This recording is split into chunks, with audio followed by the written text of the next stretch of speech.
Salut, salut. Alors, aujourd'hui, on va parler évacuation véhicule. Enfin, les véhicules, oui, très important dans l'évacuation. Donc, qu'est-ce qu'on va faire? Qu'est-ce qu'on va prendre comme véhicule? On va prendre, tout bêtement déjà, ton véhicule. Ton véhicule que tu as tous les jours pour aller au boulot et compagnie, quoi. Ensuite, t'as quoi d'autre? Si t'es vraiment un mec prévoyant et que t'as quand même quelques moyens derrière toi, t'as acheté un 4x4 que tu te sers le week-end et que tu te sers quasiment que pour ton évacuation potentielle. Voilà.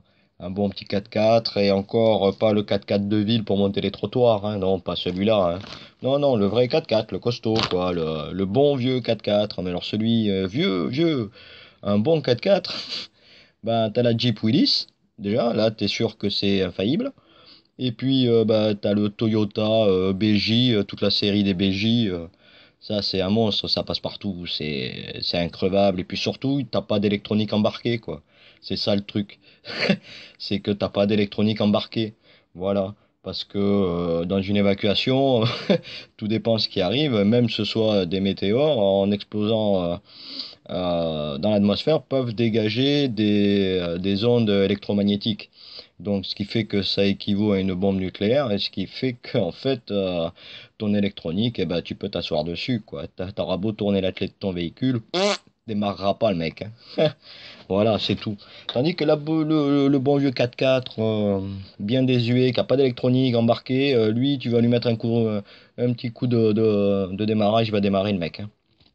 Lui, il va démarrer, même s'il démarre pas à la clé, tu le pousses, il démarre, hein. Voilà. C'est déjà un point au niveau des véhicules, faut le penser. Les bonnes vieilles 2 chevaux, les Ami 8, ce genre de trucs, tu vois. Voilà, les Méhari, tous ces vieux modèles là, bah, ça, ce sont des trucs excellents pour l'évacuation parce que ça a un bon, mine de rien, la Dodge a une zone de franchissement quand même assez élevée pour une voiture de ville, hein. Il faut pas oublier dans quoi elle a été fabriquée, cette voiture. Elle a été faite dans l'optique que monsieur et madame de la ville puissent aller en campagne s'amuser. Voilà, faut pas l'oublier, c'était l'époque où tout allait bien et il fallait s'éclater, quoi. Mais ce véhicule, il est vraiment idéal pour une évacuation, hein. Il est vraiment idéal pour ça, quoi, hein, je veux dire, une bonne douche. La bonne vieille de chevaux. Voilà. Bon, après, bon, ouais. Arrêtons de dire des conneries, mais c'est pas des conneries en fait, mais bon. Ensuite, t'as quoi? T'as l'évacuation où t'es parti précipitamment. Là, t'as pas trop le choix. Bah, le mieux, c'est la marche à pied. Voilà, le meilleur des véhicules, c'est la marche à pied. Ensuite, t'as quoi d'autre? Tu peux, t'as pas de véhicule, t'as pas envie de marcher, t'as pas peur des chevaux, tu prends un cheval et tu montes dessus si t'as la chance de pouvoir choper un cheval. Voilà. Ou un âne. Ça, il y en a partout dans les rues, hein. Non, je déconne. Oui. Ensuite, tu prends quoi d'autre? T'as les motos, les vélos, voilà. Éviter les vélos des villes, hein. Donc, vélo de course, tout ça, bon, bah, on peut s'asseoir dessus. Même si c'est quand même, c'est un vélo, ça t'aide à avancer. Mais bon, tu peux quand même te prendre un petit VTT, un truc comme ça, minimum, et hop, voilà, t'as un petit véhicule, passe-partout, voilà. Donc, mais c'est pas sans effort non plus. Voilà, parce que voilà, il y en a beaucoup qui veulent pas faire d'efforts, quoi. Ils veulent sauver leurs fesses, mais sans faire d'efforts. Donc, ceux-là, acheter un beau 4x4, un dernier cri avec toute l'électronique dessus, vous n'allez pas forcer, mais bon, vous n'allez pas vivre longtemps, mais vous n'allez pas forcer non plus. Voilà. Bon, enfin bref. Ensuite, en fait, côté véhicule, je pensais que ça allait prendre beaucoup de temps, puis finalement, je vois que il n'y a pas tant à en dire que ça, parce que si, ouais, un bon véhicule, c'est la Dodge, le 4x4. Voilà, c'est des véhicules, les bons vieux 4x4 sans électronique embarquée. Voilà, surtout essayer de trouver des véhicules sans électronique embarquée pour éviter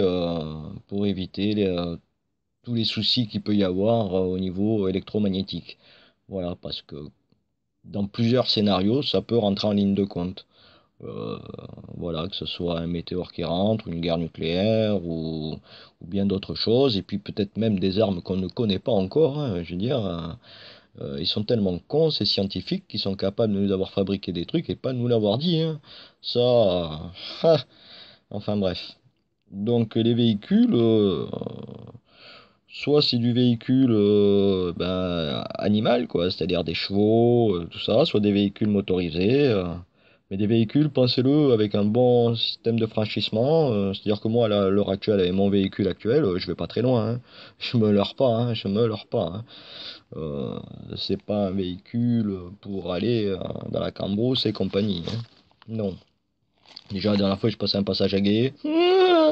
J'ai eu peur, hein. Un simple passage à gué. J'avais de l'eau jusqu'aux portières. C'est pas rentré, mais je me donne comment. La voiture, elle est passée. Bon, elle est passée, hein. Tant mieux. On n'y est pas resté. Coincé. Mais bon. Euh, c'est là que tu te dis, ton véhicule est hyper important pour ton évacuation. Voilà. Euh, mais bon, tout dépend aussi de la situation de ton évacuation. Le véhicule passera en deuxième partie. Donc, et puis un véhicule, ça se trouve, et tout dépend de la condition dans laquelle on se trouvera au moment où il faudra le faire. Ça se vole aussi, hein. Voilà, parce que au moment de l'effondrement total, sur l'anarchie totale, le vol sera d'une banalité. C'est même plus du vol, quoi. C'est ah, je l'ai trouvé. C'est voilà, j'en avais besoin, je l'ai pris. Point barre. C'est tout.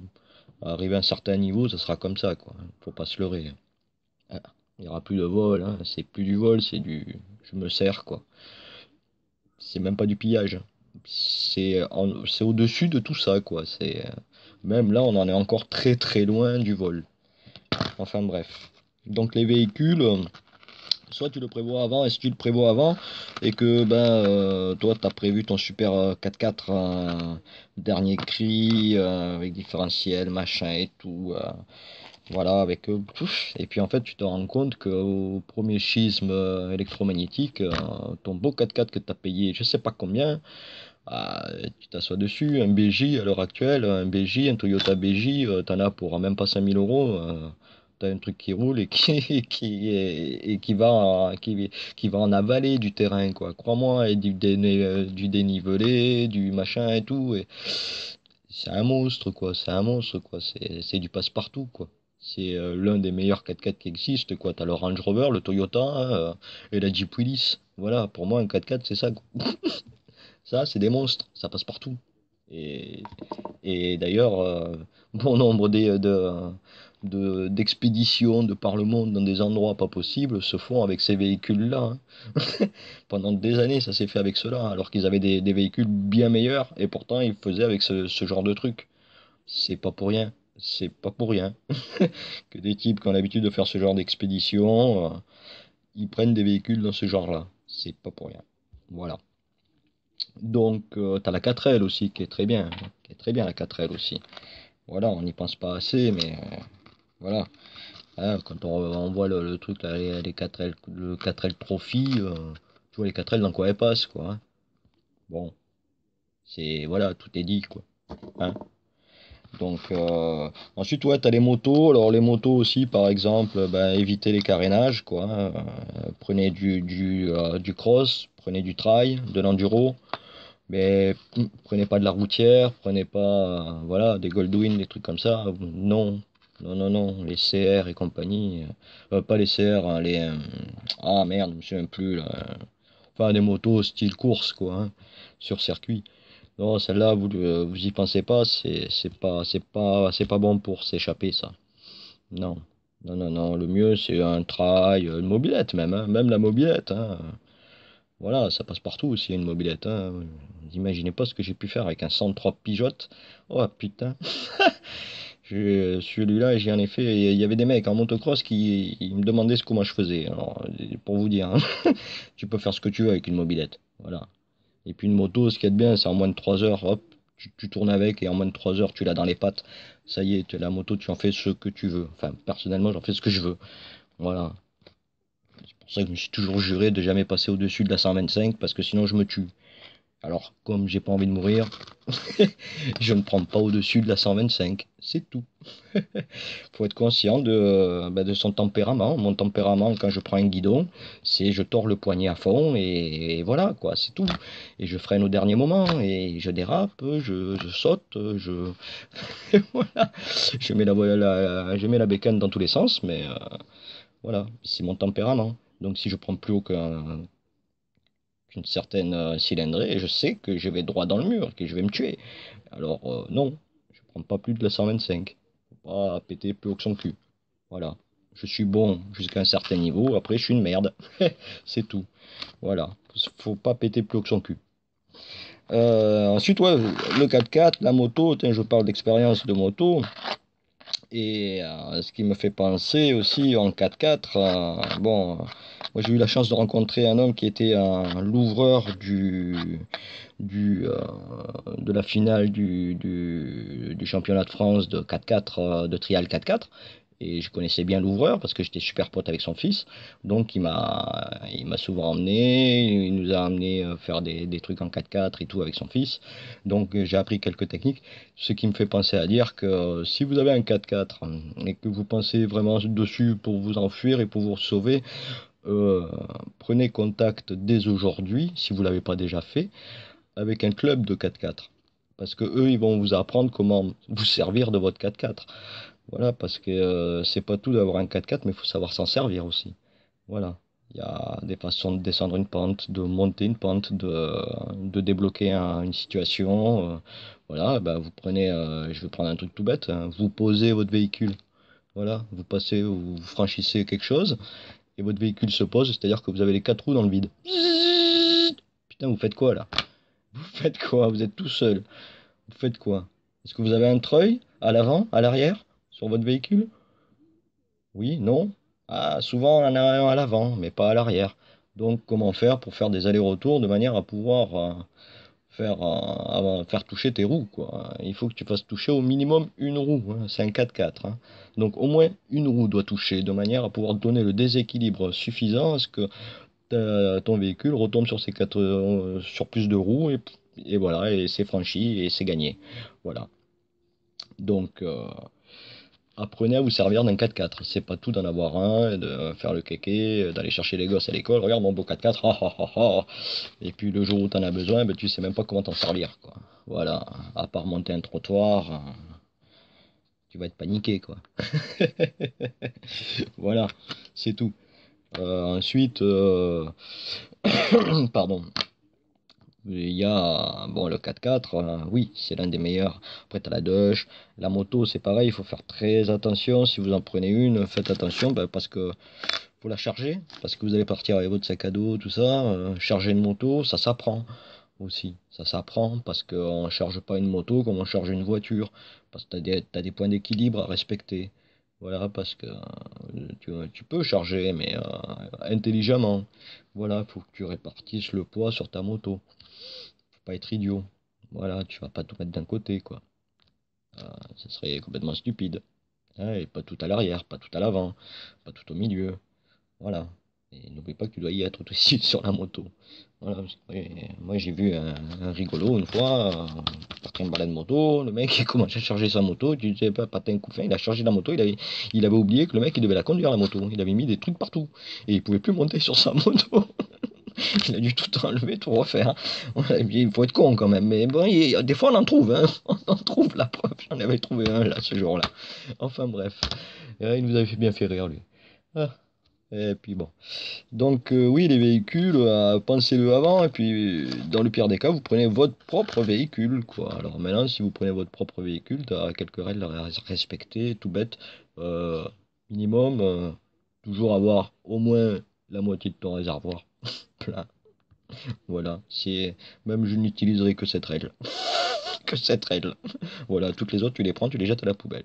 Voilà, le réservoir toujours au minimum à moitié plein. Voilà, il te faut la moitié du réservoir minimum tout le temps. Voilà, jamais tu descends en dessous. C'est tout. Euh, Ensuite, oui, bah, T'as l'évacuation, tout ça, c'est quand t'as prévu ton coup, quoi, hein. C'est parce qu'après, t'as l'évacuation à l'arrache, quoi, hein. Ça te tombe sur la gueule, t'es pas chez toi. Voilà, t'es pas chez toi. Euh, Bah, il va falloir que tu rentres chez toi, récupérer ton matos, récupérer ton véhicule, récupérer les gens avec qui tu comptes évacuer, si tu dois évacuer avec eux.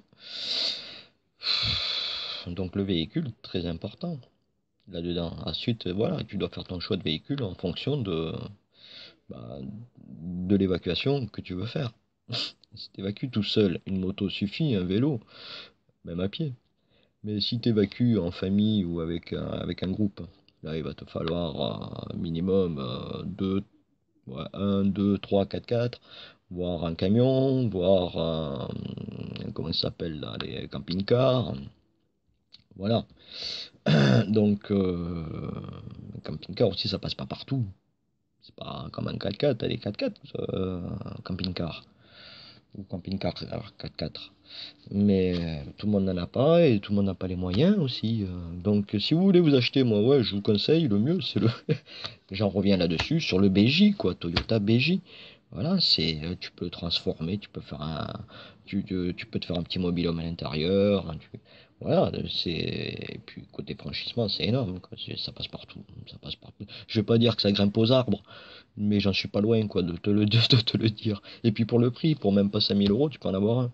Voilà, donc, voilà, c'est pas excessif. Bon, ben, je crois que au niveau véhicule, je vais pas en faire plus long. Si vous avez des questions ou quoi, ben, contactez, hein, commentez. Si vous aimez, le petit pouce. Si vous aimez pas, ben, l'autre petit pouce là à côté. Et puis, puis abonnez-vous si vous avez envie de vous abonner, si ça vous intéresse un peu tout ce que je baragouine. Voilà. Et puis toujours est-il que on espère toujours que tout ceci nous serve à rien, hein, qu'on se prépare dans l'éventualité que rien n'arrive. Voilà, il faut que rien n'arrive, on se prépare pour rien. C'est génial, hein. Bon, allez sur ce, les amis survivalistes, à plus.